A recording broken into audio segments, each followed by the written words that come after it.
This is a video about the importance of the buddy system. I'm Aiden Mattis, and welcome back to the Lore Lodge.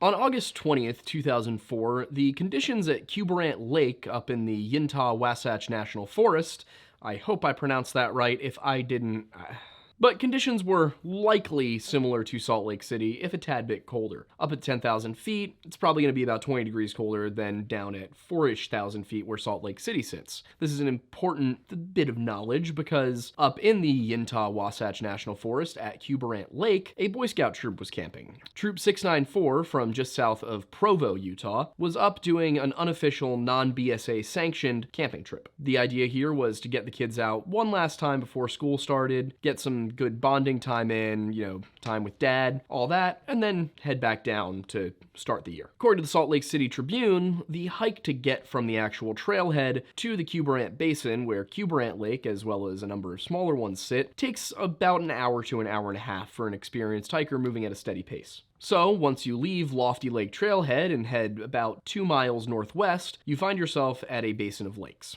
The largest of them, which is Cuberant Lake, is named after a Ute word which just means long. Now, the lakes themselves are a little bit difficult as far as naming conventions go. Some maps that I've seen have labeled Cuberant Lake itself as just Cuberant Lake, and then the surrounding 6 lakes as 1 through 6. Others have labeled it as Cuberant number 1, and then the remaining ones 2 through 7. A little bit difficult to figure out which one is correct, and I was not able to order a book that would give me closure in time. But that's only really corollary to where the story is going. Central to the story are 2 characters, both of them with the last name Bardsley, the father, Kevin, and his 12-year-old son, Garrett. They decided, when they woke up on Friday morning, August 20th, we're just going to go about 150 yards from camp and go fishing. Now, there were a number of places that they could have gone because determining specifically which lake they were at is a little bit difficult. It's the kind of minutia that doesn't seem to matter in the moment to reporters, and then going back and finding that information afterwards from a reliable source is difficult. Now, reports say that the campsite itself was about 150 yards from the lake they were fishing at, which means that there were really only a few lakes it could have been. If you go online and you try to figure this out, you might come across a website like Strange Outdoors, which is going to tell you that it was only 150 to 250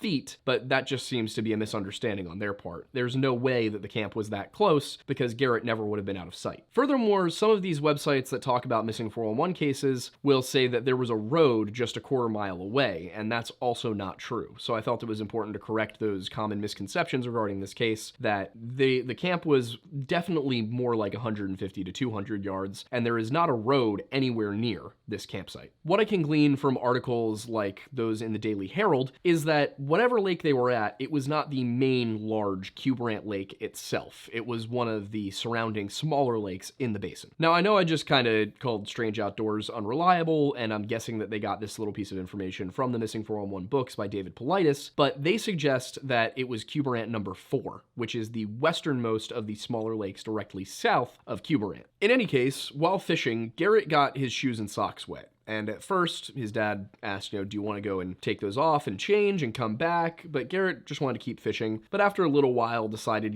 this is uncomfortable, and said, I want to go back and change shoes and eat some breakfast before we get back to fishing. His dad said, sure, that's fine. It's not that far. And at a certain point as a father, you've got to let your kids learn independence. Garrett was 12. They hadn't seen any wildlife in the area. So his father, Kevin, decided, I'll let him walk back alone. Now, had this been an officially sanctioned BSA trip, there might have been a little bit more emphasis on the buddy system. And for those who don't know, the buddy system, which is used both in scouts and the military, is a way of making sure that you never have somebody missing. So you've always got groups of 2. You never go anywhere without a partner, and that way, no one singular person ever goes missing. It's much better for 2 people to go missing together than it is for 1 person to go missing alone. Garrett, who was at this time 5 feet tall, 105 to 115 pounds, with light brown hair, was wearing a black Quicksilver hoodie, red and black reversible sweatpants, a white t-shirt which may or may not have had writing on it, and Nike ankle socks, passed a little ways up, and then went past where he was supposed to turn. And his father, Kevin, yelled out to him, hey, wait, you need to come back and then turn. Garrett did, turned out of sight, and then for the next 15 to 20 minutes, Kevin just sat there fishing, waiting for his son. Garrett had gone off walking with his fishing pole, fully clothed, fully dressed, and again, he watched him get about halfway to the camp. But after 20 or so minutes, when Garrett hadn't returned, Kevin started to get a little concerned, or at the very least wonder what the holdup was. So he got up, walked back to camp,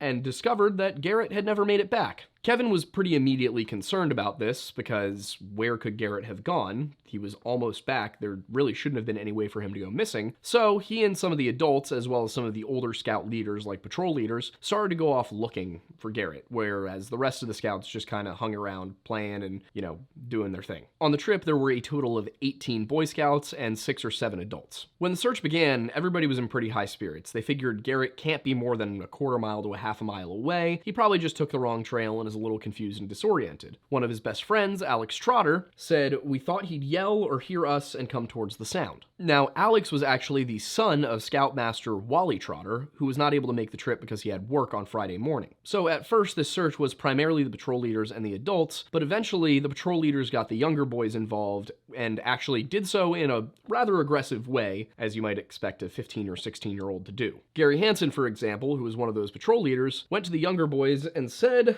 "You need to help us look, because if not, Garrett will be dead by morning," which might be a little bit, much to put on a 12-year-old, but at the same time, Gary was probably not entirely incorrect. Being out there, especially with all of the boulder fields that were around Cuberant Lake, Garrett could easily fall, hit his head, trip, and the temperatures up there could get down to 18 degrees even in August at night. So there was a valid concern that if we don't find Garrett before nightfall, we might not be able to find him alive in the morning. Now, back in Provo, Wally Trotter had a gut feeling that something was wrong. At first, he was concerned that maybe his own son, Alex, was in trouble, but that faded away, and he kind of just still felt that there was something off, but wasn't sure what it was. Those fears, however, were confirmed when he got a phone call. Upon getting the call, Wally said, "I gotta go, see ya," to his boss, and immediately drove up to Cuberant. At the time, he was worried and wanted to make sure he was there, but he was still fairly confident that by the time he did get to Cuberant Lake, Garrett would have been found. Wally could recall a time recently when just over the summer at an actual Boy Scout camp, Garrett had come running back into camp yelling that he'd seen a bear, and at first Wally was skeptical that there was actually a bear and maybe Garrett's imagination was just running wild, but asking some clarifying questions, he decided, yeah, it really does sound like Garrett saw a bear. So, in an effort to both determine if there was a bear and also teach the boys a little bit about wilderness,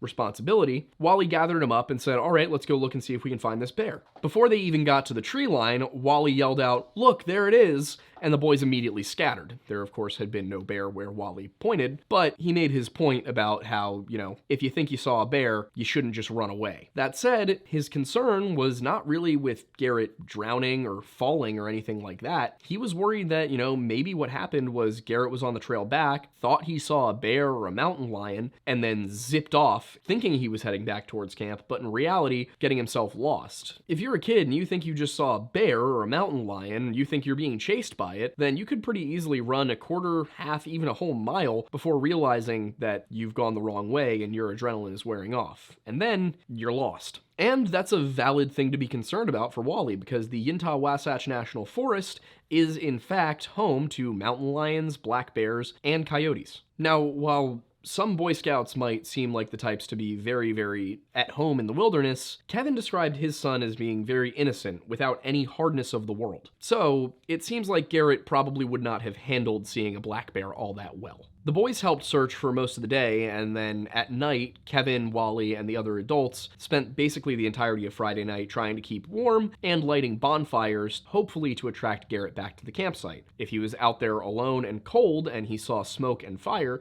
he would probably head towards it. It's important to note that while a 12-year-old is always going to have a poor time trying to survive out in the wilderness, Boy Scouts do have a little bit better of a handle on these kinds of things. You are taught from a young age about basic wilderness survival, what to do, what not to do, and while I can't say for certain what Garrett's education was like, I know that for me, when I was in Scouts, I had a pretty solid grasp on if you get lost, look for fire, look for an adult, go downhill, follow streams, things like that, or most importantly, stay where you are if it's safe. But Garrett may not have known these things. Search efforts would really begin in earnest on Saturday, but on Friday night into Saturday, a helicopter and a search plane flew around the area with a spotlight so bright on the ground that Wally said he didn't think it was possible that you could miss it. Of course, by Saturday, news was out about this, and in the pretty tight-knit Mormon community of Salt Lake City and down in Provo, they got a lot of people out. Some reports say 200. I've seen other reports that say as many as 1,500 people were out combing the mountain in this initial 5-square-mile search area. The scouts had been sent home, but a mix of volunteers and professional search and rescue operators were out looking for Garrett, and they were basically just combing every inch that they could find.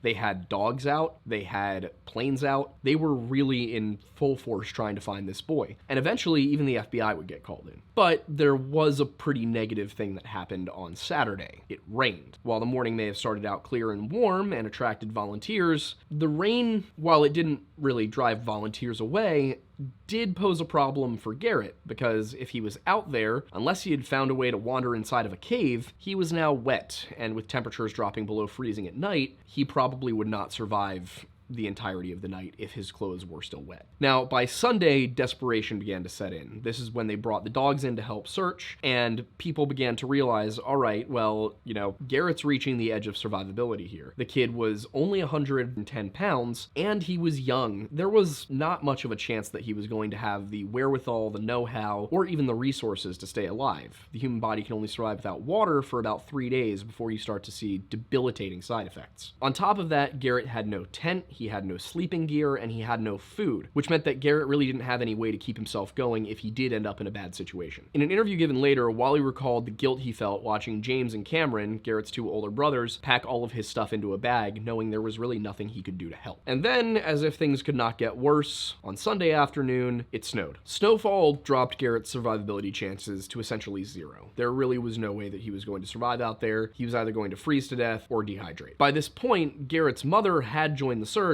but she had very little hope for her son's life. She in fact claims that the moment she found out that Garrett was missing, she had a feeling he was not going to be found. Now, if you're wondering why she wasn't involved in the search from the very beginning, she was actually on a cruise vacation with some friends and had to make her way home from the Caribbean. By the end of the day on Sunday, there was still no sign of Garrett, and searchers, many of them volunteers, had to return home because they all had to get back to work on Monday. There was no real movement on Monday, and by Tuesday, it really became a recovery effort. The only people out there were a smattering of volunteers who could make it, Kevin Bardsley, and about 50 or so professional search and rescue operators. But then on Wednesday the 25th, they did have a slight break. A Nike sock, a Nike ankle sock, was found wadded up, and the sheriff said it looked as if it had been discarded wet, which was consistent with everything they knew about Garrett. The sock was found in a boulder field with absolutely none of Garrett's other possessions or belongings, but it was a sock. And at first, they really had high hopes for this, maybe it gave them an idea of where Garrett had gone, because if he had gone off the trail, they really had no idea where. He could have gone any direction. In this case, they knew, oh, well,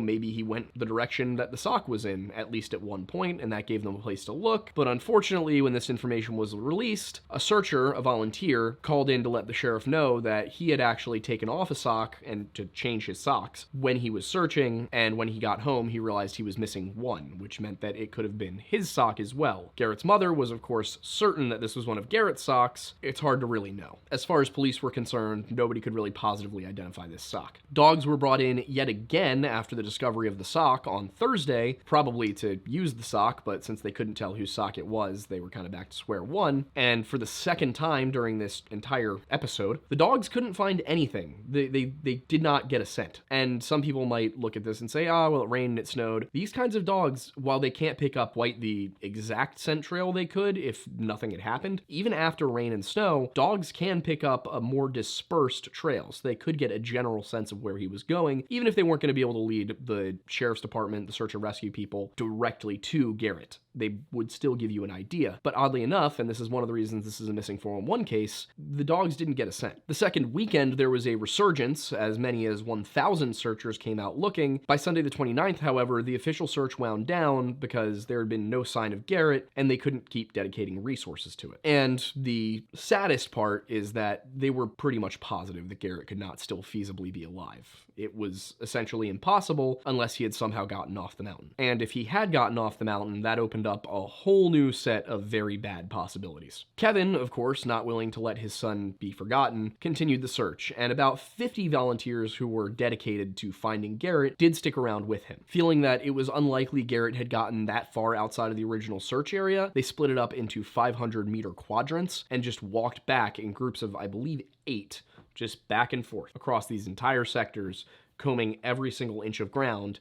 and nothing of Garrett's could be found. No clothes, not his fishing pole, no hair, no teeth. There was really no sign of him whatsoever. And while there's been obviously quite a bit of sad news in this story, I do want to highlight the outlook and the behavior of a lot of these volunteers, because the vast majority of them had no connection to Garrett whatsoever. A Terry Bergener said, "We just felt bad for the family and thought we could help." So they headed up to Cubrant Lake with absolutely no reason to care, just they felt it was the right thing to do. A Stan Smith felt that as a father for himself, it was just the right thing to do. Doug and Danetta Ivy borrowed a motorhome to go and offer help to the searchers. They couldn't actually get up the mountain themselves, but they figured they could offer trail maps, food, water, things like that, give people updates. A Jared Rasmussen said, "I just felt obligated that anybody locally I'd love to help." So you can see that the Provo and Salt Lake City communities really did rally around this and do their best to help bring this kid home, and I think that's admirable and it deserves to be mentioned. Meanwhile, with Garrett now presumed dead, his friends really were struggling with this. Alex Trotter would tell people, "Shut up, he's not," and then, of course, when interviewed, said, "I didn't really believe them," regarding Garrett being dead. And then another friend, Tanner Dunn, said, "I just thought they were wrong." Of course, these boys were 12 at the time.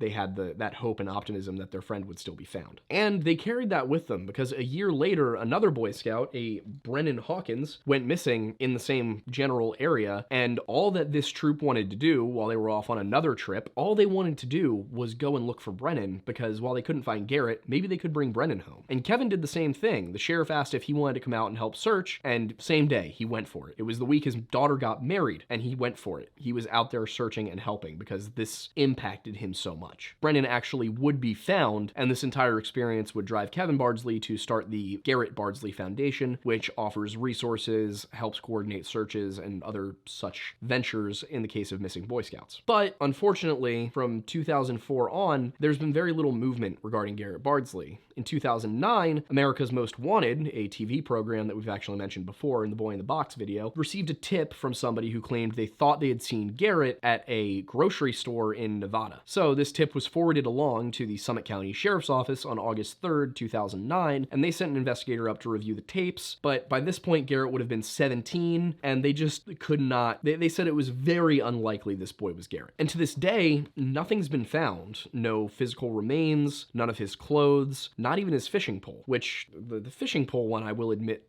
baffles me. Because Garrett had carried the fishing pole back to camp with him. So if he was carrying it, if he was attacked by a wild animal, would he have really been able to hold on to it? No, he probably would have dropped it. If he was kidnapped, would the kidnapper carry the fishing pole with him? And even if he was kidnapped, how would that person possibly incapacitate Garrett and then manage to carry him down a trail with nobody asking questions or even apparently seeing this person? And then, of course, there's a possibility of Garrett running off because he saw a wild animal. If he ran off, would he have carried the pole with him? Would he have dropped it somewhere along the way? Did he keep it with him hoping that he'd be able to find something to eat with it? If so, he probably would have been found by a lake fishing. It just, there's no real obvious way that all of these things fit together. Like most missing 411 cases, any one individual piece can be fully explained, but the whole puzzle doesn't make any sense. And while it is most likely that Garrett's fate involved something like a mountain lion, which can come up and grab people from behind and kill them silently and quickly, there would have been a blood trail, there would have been a sign of a struggle, there would have maybe even been a chance for Garrett to shout. But again, nobody heard Garrett go missing, and there was no sign of a struggle, there was no trail, no obvious blood trail anywhere, so nobody knows what happened. And as a result, a lot of people have suggested paranormal instances. So some people have said, all right, well,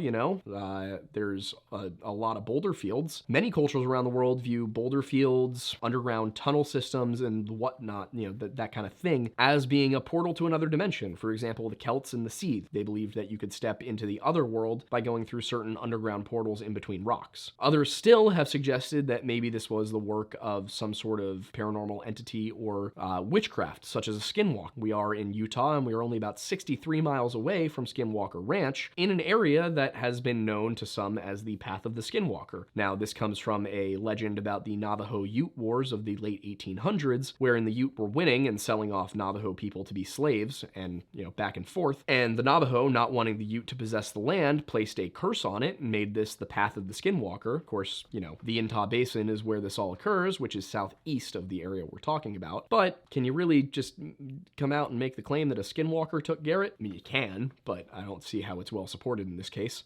there have been times when we've looked at a case like this and said that had to be something paranormal, supernatural, something we don't yet understand. In the case of Garrett, it seems hard to come to that conclusion, but it also seems hard to come to the conclusion that any of the stories put forward to date really cover it. So, I guess this is the point where I ask you guys what you think. Was Garrett kidnapped? Did he run off? Did he fall into an interdimensional portal?